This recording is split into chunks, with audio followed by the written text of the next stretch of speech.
Salute. Walterson. Emi lo lati momo hoye. The day lafia. Divine risings and rotations. Beloved army, beloved army.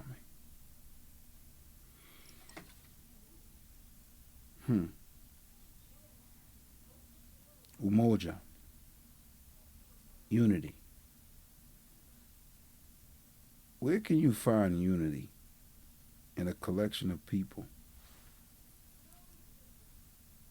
that can't even be on schedule?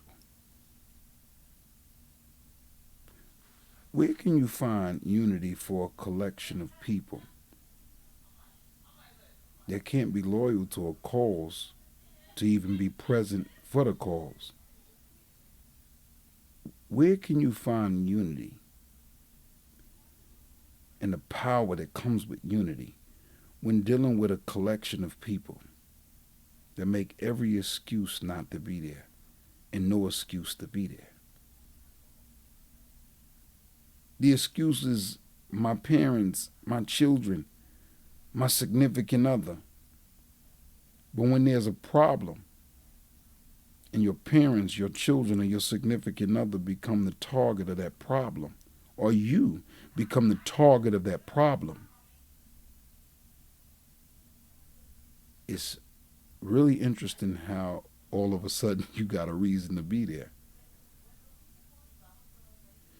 When the very essence of why it's so important for us to find every aspect and every step of unity comes into fruition.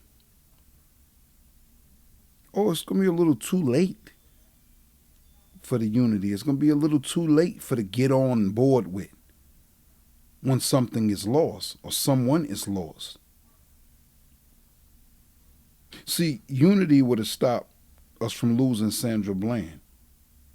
Unity would have stopped us from losing Tamir Rice. Unity would have stopped us from losing Horace.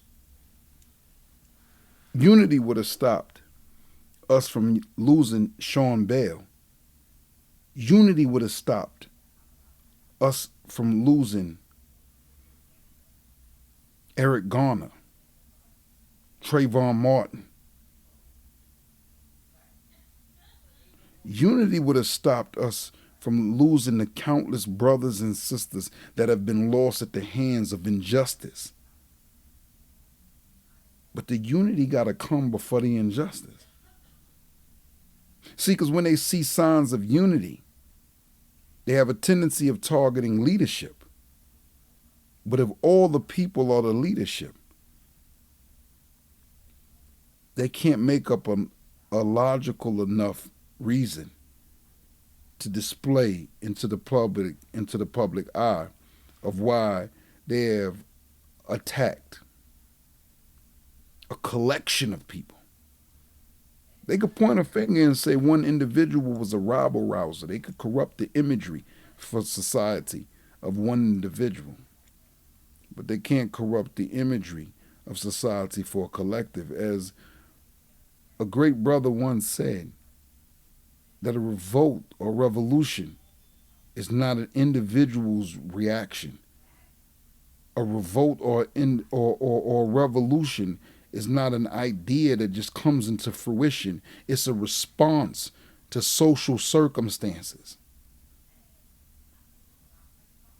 If a power shift is to take place, for many of us who understand that the elements in and of themselves are shifting, but it doesn't shift knowledge, wisdom, and understanding. It doesn't shift responsibility. It doesn't shift preparation.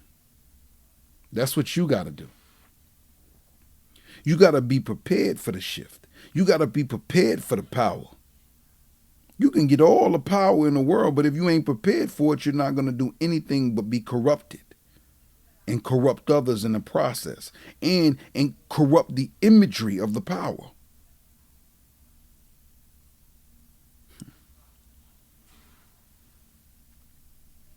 I understand the importance of creating a new breath, because every breath that you breathe is a new breath. And I understand the importance of creating a new breath is because the old breath and the things that you did with the old breath didn't accomplish everything. And the new breath comes with new ideas, with new implementations, with new associations, with new principles, morals, values, with new knowledge, wisdom, and understanding, with evolution, with development. And I know that some of us are truly scared, even some of us who speak tough, but we're scared. And when you're outnumbered and outarmed, and the sad part is you're outnumbered because some of your own are in cahoots with the ones trying to eliminate you. Shit, some of your own work harder than the ones who want you eliminated to eliminate you. I never seen a group of people that have been so brainwashed, so distorted mentally, so infested by demonic spirits, outside forces, outside ideologies and ideologies, that they hate themselves. They hate themselves so much that if you try to speak uplift to them, they want to oppress you. They want to distort you. They want to destroy you. Mm. Mm-mm-mm.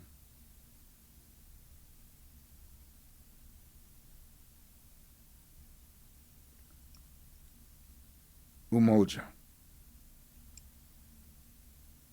Unity.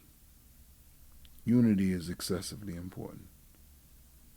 Unity is excessively important. Yeah, it is excessively important.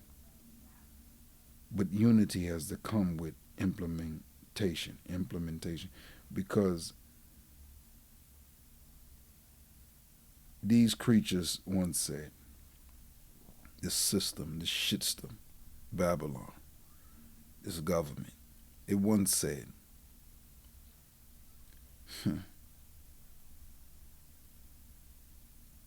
that though they may be in numbers, they are not in unity. And it's an interesting thing because a lot of us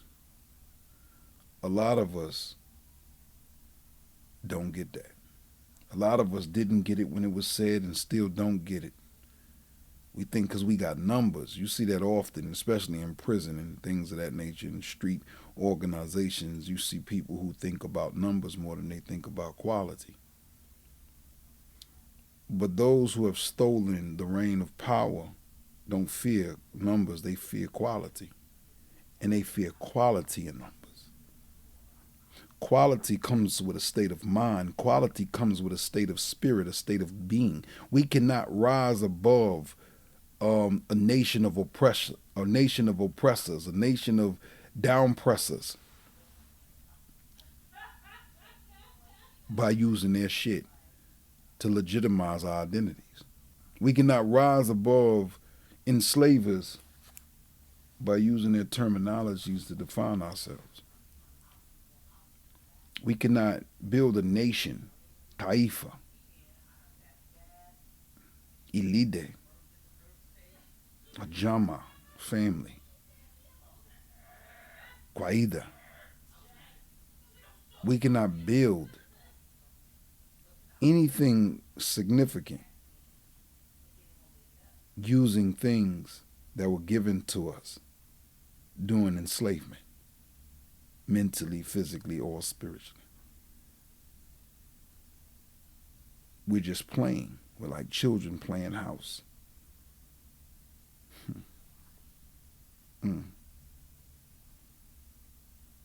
We're like children playing house. And nothing real comes out of that. As long as you keep defining yourselves by the terms that were given to you by those who hate you, and you keep making every excuse to empower those terms, you'll never rise.